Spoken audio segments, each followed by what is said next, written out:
حضرت آدم کی پیدائش کا واقعہ کچھ مفسرین نے لکھا ہے اللہ نے مشورہ کیا تھا فرشتوں سے وَإِذْ قَالَ رَبُّكَ لِلْمَلَائِكَةِ إِنِّي جَاعِلٌ فِي الْأَرْضِ خَلِيفَةً، لیکن کچھ مفسرین کہتے ہیں کہ اللہ کو ضرورت نہیں فرشتوں سے مشورہ کرنے کی۔ اللہ نے فرشتوں سے مشورہ نہیں کیا بلکہ رب نے انہیں آگاہ فرمایا تھا کہ میں لگا ہوں زمین پہ اپنا نائب بنانے، میں خلافت دینے لگا ہوں زمین پہ۔ اب یہ تو دینے والی کی مرضی ہے نا اس نے کس کو دینی ہے، یہ تو دینے والے کی مرضی ہے نا اس نے۔ تو کچھ لوگ کہتے ہیں کہ دینے والے سے زیادہ ہمیں پتہ ہے، تو فرشتوں کو بھی یہ اجتہادی خطا ہو گئی، کہنے لگے یا اللہ اسے نہ بنانا، یہ فساد کرے گا، یہ خون ریزیاں کرے گا۔ تو اللہ نے فرمایا جو میں جانتا ہوں وہ تم۔ اللہ اکبر۔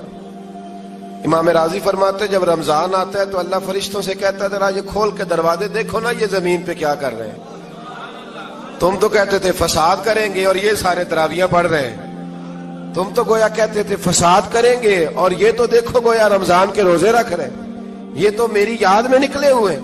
تم کچھ کہتے تھے اور دیکھو میں نے تمہیں کہا تھا نا جو میں جانتا ہوں وہ تم۔ اللہ نے پھر حضرت آدم علیہ السلام کو تمام زمانے کے علوم عطا کیے، علم سکھا لیا۔ تو فرشتوں سے کہا تم بھی ان چیزوں کے نام بتاؤ، تو وہ بتا سکے نہیں۔ اللہ نے فرمایا اب اس طرح کرو آدم کو سجدہ کرو، سب نے سجدہ کیا سوائے وہ۔ کہنے لگا یا اللہ صرف تجھے ہی کرنا ہے، کرنا بھی صرف اللہ کو چاہیے، پر رب کے آگے بھی جھکنا چاہیے، اور جس کے سامنے رب جھکائے نا وہاں بھی۔ اور یہ جو عاجزی ہے نا، یہ جو جھکنا ہے، یہ علم کے آگے ہے۔ ہماری مصیبت یہ ہے کہ ہم علم کے آگے بھی گردن جھکانے کو تیار نہیں ہوتے، وہاں بھی ہم خود عالم فاضل بن جاتے۔ تو فرمایا کہ سب سے کہا سجدہ کرو، سب نے سجدہ کیا سوائے ابلیس کے۔ تو پھر ہوا کیا وَكَانَ مِنَ الْكَافِرِينَ، وہ کافروں میں سے ہو گیا۔ پھر اللہ نے حضرت آدم کو اور جناب حوا کو نا مقام دے دیا جنت میں رہنے کے لیے، اور کہا سارا کچھ کھانا، درخت کے قریب نہ جانا۔ ابھی آپ کسی سے کہہ دیں تھوڑا سا کہ پیچھے نہ دیکھنا، یعنی اگر میری سمجھ لیں ادب کی وجہ سے کوئی 1.5-2 منٹ یا 6 منٹ نہیں بھی نہ دیکھے گا تو سوچے گا ضرور کہ پتہ نہیں اب پیچھے کیا ہے، مصیبت کیا ہے۔ یعنی آپ کہہ کے دیکھ لیں کسی کو، پیچھے نہ دیکھنا فطرت ہے نا انسان کی، وہ جستجو کرتا ہے، کہا اس درخت کے پاس نہ جانا۔ تو حضرت حوا سلام اللہ علیہ کہتے ہیں دل میں خیال رہتا تھا کہ آخر ہے کیا درخت کے پاس۔ یہی انسان کا عقیدہ توحید ہے کہ جہاں سے رب منع کر دے وہاں وہ منع ہو جائے، اور یہ ان کی خطا نہیں تھی، یہ اللہ کی حکمت تھی، چونکہ رب نے تو پہلے کہہ دیا تھا بنایا ہی زمین کے لیے، تو یہ تو سارا کچھ ہونا تھا تو زمین پہ آنا تھا نا۔ تو حضرت حوا اور جناب آدم کے پاس شیطان آیا، اب اس کو نکال تو دیا تھا پر ابھی اس کا جنت میں آنا جانا بند نہیں ہوا تھا، یہ بھی اللہ کی حکمت تھی۔ تو وہ کہنے لگا تمہیں پتہ ہے بعد میں مر جاؤ گے۔ تو حضرت حوا کہنے لگی کیا موت بھی آئے گی؟ کہاں، اس کی تکلیف بھی بڑی ہوگی، تو پھر بچیں گے کیسے؟ تو کہنے لگے پھل کھا لو اس درخت کا۔ تو بچنے کے لیے پھل کھایا تھا۔ اس طرح لوگ آج بہت سارے کام بچنے کے لیے کرتے ہیں پر بچ سکتے، بچنے کے لیے پھل کھایا تو اللہ نے فرمایا زمین پہ چلے جاؤ۔ تو حضرت آدم زمین پہ آئے، پھر کئی 100 سال روتے رہے۔ فَتَلَقَّى آدَمُ مِن رَبِّهِ کَلِمَاتٍ، تو پھر اللہ نے خود ہی جناب آدم کو کچھ کلمے سکھائے۔ علامہ اسماعیل حقی فرماتے ہیں وہ کلمے یہ تھے کہ حضرت آدم نے میرے نبی کا وسیلہ پیش کیا، اللہ کریم نے جناب آدم کی دعا کو مقبول فرما لیا۔ پھر آگے بنی اسرائیل کا ذکر آ جاتا ہے۔ اللہ تعالیٰ نے بنی اسرائیل، آج آپ اسی قوم کو یہودی کہتے ہیں، ان کو اللہ نے اس زمانے میں فضیلت عطا کی تھی بہت زیادہ۔ تو عرب کے اندر جب نبی پاک علیہ السلام نے اعلان نبوت کیا تو کچھ لوگوں نے یہ کہہ دیا کہ اگر یہ یہودی کلمہ پڑھ لیں گے تو ہم بھی پڑھ لیں گے۔ تو پھر اللہ نے انہیں یاد کرایا کہ تم اصل میں کیا ہو، تمہیں کلمہ پڑھنا چاہیے۔ تو اہل یہود کا تذکرہ کرتے کرتے رب کریم نے ایک بات یہ بھی ارشاد فرمائی کہ تم لوگوں کو تو کہتے رہے ہو کہ وہ نبی آنے والے ہیں، وہ نبی آنے والے ہیں، اور جب آ گئے ہیں تو ماننے کو تیار نہیں ہو۔ تو فرمایا تأمرون الناس بالبر وتنسون انفسکم وانتم تتلون الکتاب، لوگوں کو بھلائی کا حکم دیتے ہو اور اپنے آپ کو بھول جاتے ہو، افلا تعقلون، تمہیں عقل نہیں؟ پھر اللہ نے انہیں یہ بھی یاد کرایا کہ یاد کرو وہ زمانہ کہ جب فرعون نے خواب دیکھ لیا تھا کہ کوئی بچہ اس کی سلطنت کو تباہ کرے گا، تو پھر اس نے تمہارے بچوں کو ذبح کرانا شروع کیا اور تمہاری بیٹیوں کو چھوڑتا تھا۔ فرمایا یہ بھی تو تم نے دیکھا، میں نے تمہیں پھر تم سے کہا جہاد کرو قوم عمالقہ کے خلاف، تو مقام طیہ میں جا کے یہ لوگ کہنے لگے ہم سے جہاد نہیں ہوتا۔ اللہ نے انہیں ایک میدان میں قید کر دیا۔ بڑی دلچسپ بات، قید تو لوگ ہوتے ہیں نا چار دیواری میں، تو اللہ نے بنی اسرائیل والوں کو جب انہوں نے کہا ہم جہاد نہیں کریں گے تو اللہ نے میدان میں قید کر دیا۔ میدان میں، یہ یاد رکھیں، جب انسان اللہ کی نافرمانی کرتا ہے تو اسے ایسی قید ملتی ہے جس کا اس نے تصور بھی نہیں کیا ہوتا۔ ایک میدان ہے مقام طیہ، قید ہو گئے، سارا دن سفر کرتے تھے، سارا دن، تو رات کو تھک کے سوتے تھے، صبح اٹھتے تھے نا جب، تو وہیں ہوتے تھے جہاں کل صبح چلے تھے۔ تو رب جب کسی کو قیدی بناتا ہے تو اسے زنجیروں کی، سلاخوں کی ضرورت، دعا فرمائے اللہ تبارک و تعالی غموں سے نجات عطا فرمائے، یہ دعا فرمائے۔ ایسی قید دیتا ہے کہ جس سے پھر چھٹکارا ہو سکتا۔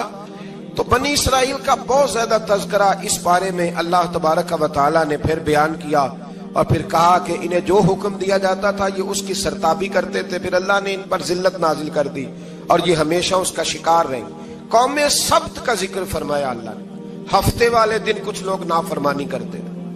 ہمارے بھی ہیلے بہانے ہیں نا آج کل کاروبار میں، تو اسی سپارے کی آیت نمبر 65 کے اندر اللہ تعالیٰ نے حضرت داؤد کی قوم کا ذکر کیا کہ اللہ نے انہیں حکم دیا تھا کہ ہفتے والے دن مچھلیاں نہیں پکڑنی، تو وہ کہتے تھے چلو ہاتھ لگا کے نہیں پکڑنی، ہاتھ لگا کے۔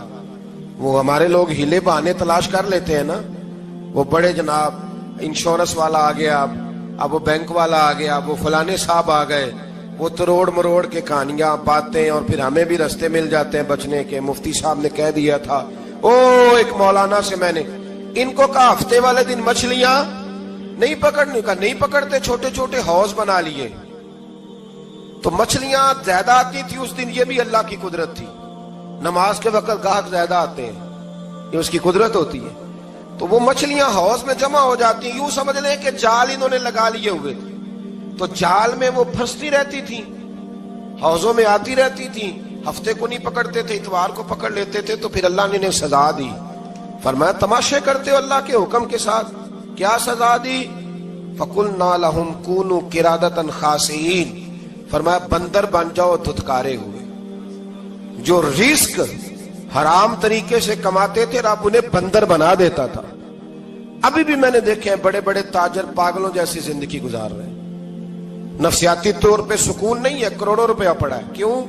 اس لیے کہ رب کے بتائے ہوئے طریقے کے مطابق تجارت نہیں کرتے۔ آگے ایک اور دلچسپ بات آ گئی، بنی اسرائیل کے اندر نا ایک شخص نے اپنے چچا کو قتل کر دیا جائیداد کے لیے۔ یہ دیکھیں کب سے لوگ جائیداد کے لیے قتل کرتے آ رہے ہیں۔ چچا کو قتل کر دیا، اور قتل کر کے حضرت موسیٰ علیہ السلام کے پاس آئے کہ میرے چچا کو کسی نے قتل کر دیا ہے، تو بتائیں کیا کرنا ہے؟ تو آپ نے فرمایا کہ گائے ذبح کرو، اور اس کا ایک ٹکڑا مقتول کو مارو، مرنے والے کو، وہ خود اٹھ کے بتا دے گا مجھے کس نے قتل کیا ہے۔ اب ارادہ نہیں تھا گائے ذبح کرنے کا تو بہانے کرنے لگے، ارادہ نہیں نہ ہوتا تو پھر کیا ہوتے ہیں؟ کہنے لگے گائے کس طرح کی ہو، بوڑھی ہو کہ بچی ہو، رنگ کیسا ہو، جوان ہو کہ چھوٹی ہو، حال میں ایک دفعہ چلنا سیکھ گئی ہو یا ابھی نہ سیکھی ہو، تو بتاتے گئے تو رب بھی شرطیں بیان کرتا گیا۔ گہرے زرد رنگ کی ہو، حال کے اندر اسے نہ چلایا گیا ہو، پانی نہ نکالا گیا ہو، نہ بچی ہو نہ جوان ہو، اس کے درمیان ہو۔ یہ ساری شرطیں کہاں پائی جاتی تھی؟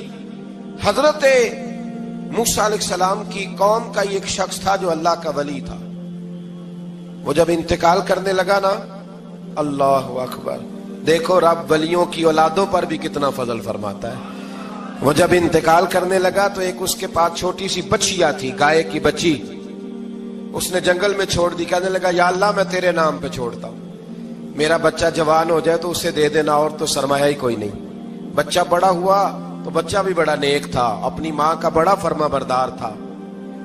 اس کی ماں نے کہا بیٹا تیرے باپ نے ایک گائے چھوڑی تھی، تو بچہ جنگل میں گیا اور جا کے کہنے لگا اے اللہ میری گائے مجھ سے ملا دے، تو رب کریم نے وہ گائے واپس کر دی، وہ گائے گھر لے آیا۔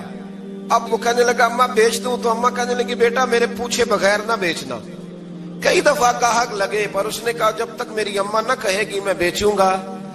ادھر بنی اسرائیل والے شرطیں جتنی گائے کے بارے میں پوچھ چکے تھے، وہ ساری اسی گائے میں پائی جاتی تھی۔ تو یہ ڈھونڈتے ڈھونڈتے وہاں پہنچ گئے، تو کہنے لگے گائے چاہیے، تو اس نے کہا بھی تمہاری مرضی سے نہیں، قیمت میری مرضی کی۔ ایک مفسر نے تو یہاں تک لکھا ہے کہ اس نے کہا گائے ذبح کر کے نا، تو جتنا گائے کے اندر گوشت ہوگا نا اتنا ہی کھال کے اندر تم مجھے مال بھر کے دو گے، اتنے سکے بھر کے دو گے، اتنی اشرفیاں بھر کے دو گے تو پھر تمہیں گائے دوں گا۔ تو پھر یہ گائے انہیں ملی اور یہ گائے لے کر کے آئے۔ زیادہ سوالات نہ کرتے تو زیادہ الجھتے نہ۔ ہم بھی دین کے معاملے میں بڑے سوال جواب کرتے ہیں، اتنا سوال کریں جتنی اس کی ضرورت ہے۔ ان لوگوں نے سوالات زیادہ کیے تو پھر الجھ زیادہ گئے۔ تو میرے بھائی اس کا ذکر بھی اللہ تبارک و تعالیٰ نے پہلے پارے کے اندر بیان فرمایا۔ پھر اللہ کریم نے فرمایا کہ کچھ ایسے لوگ بھی ہیں یہودیوں میں سے جن کا دعویٰ ہو گیا ہے کہ ہم اللہ کے بڑے پیارے ہیں۔ فرمایا یہ صرف ان کے منہ کی باتیں ہیں، یہ تو قیامت میں پتہ چلے گا نا کہ اللہ کا پیار کس کے ساتھ زیادہ ہے۔ اور پھر یہ بھی یہودیوں نے دعویٰ کیا ہے، اسی پارے میں اللہ فرماتے ہیں کہ ان کا دعویٰ ہے کہ ہم اللہ کے بڑے پیارے ہیں، جنت میں ہم ہی جائیں گے۔ تو اللہ فرماتا ہے پھر مرنے کی دعا تو کرو، جنت میں تو مر کے جانا ہے نا۔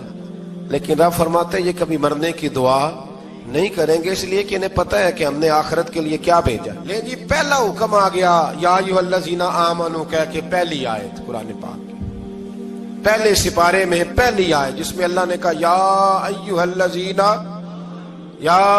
الذین آمنوا، تو پہلا حکم آمنوا کہہ کے آیت نمبر 104 میں جو اللہ نے حکم دیا ہے نا وہ نبی پاک کی تعظیم کا حکم ہے۔ پہلا حکم ہی اللہ نے حضور کی عزت اور ناموس کا ارشاد فرمایا۔ پہلا اس ترتیب کے لحاظ سے وہ ہوا یہ کہ جب نبی پاک کو بات ارشاد کرتے تو صحابہ کرام اٹھ کے عرض کرتے رائینا یا رسول اللہ، حضور سمجھ نہیں آئی ذرا رعایت کر دے۔ تو یہودیوں کی عبرانی زبان کے اندر نہ ذرا کھینچ کے پڑھتے تھے رائینا، تو اس کا معنی بنتا تھا معاذ اللہ اے ہمارے چرواہے، بکریاں چرانے والے کو بھی وہ رائینا کہتے تھے۔ تو جب صحابہ یہ کہنے لگے تو اللہ نے منع ہی کر دیا، فرمایا میرے محبوب کے غلاموں اس لفظ کے پیچھے چھپ کے، اس لفظ کے پیچھے چھپ کے لوگ میرے نبی کی بے ادبی کر جاتے ہیں۔ تو جس لفظ کا کوئی ایک معنی بے ادبی والا بنتا ہو وہ لفظ بھی میرے نبی کے لیے نہ کہو، لفظ وہ والے کہو جس میں کوئی بے ادبی کا معنی نکلے نہ۔ یہاں لوگوں نے بڑے بڑے لفظ نہیں بول دیے، پھر کہتے میرا مطلب یہ تھا، میرا مطلب وہ تھا، تو تو نے وہ لفظ بولا کیوں جس کا کوئی غلط مطلب بھی نکل سکتا تھا۔ اللہ نے فرمایا یا ایھا الذین آمنوا لا تقولوا رائینا، اے ایمان والو رائینا کہو ہی نہ۔ تو یا اللہ کیا کہیں؟ فرمایا وقولوا انظرنا، تم کہو یا رسول اللہ ایک نظر فرمائیے۔